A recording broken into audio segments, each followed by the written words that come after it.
Здравейте, аз съм Янко, инструктор първи клас по автобоядисване. Сега ще ви покажа набързо как се лепят брони.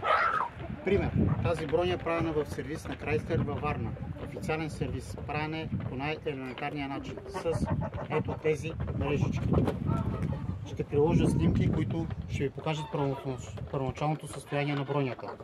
Сега ще ви покажа как при домашни условия, в най-примитивни условия на един селски двор, може да се завари броня първокласно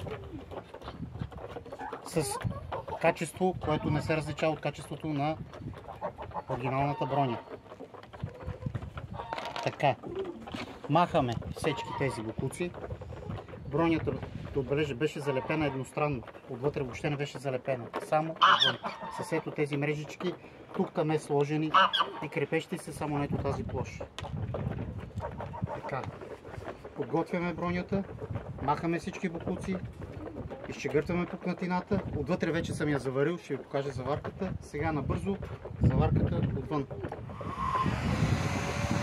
Най-елементарен пистолет за топъл въздух, специални електроди за пластмаса. Всяка пластмаса от собствено значение. Започваме. Правим дупка в края на пукнатината.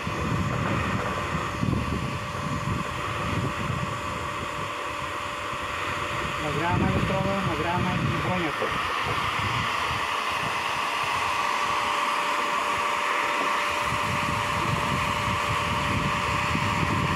Започваме бавно, равномерно.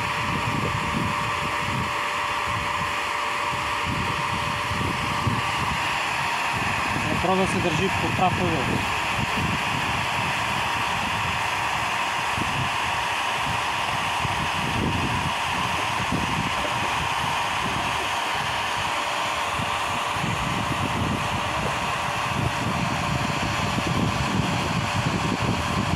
В момента получаваме абсолютно хомогенна сварка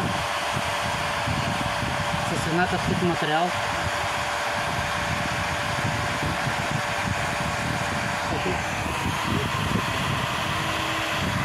И по-лесно. Вижте как изглежда.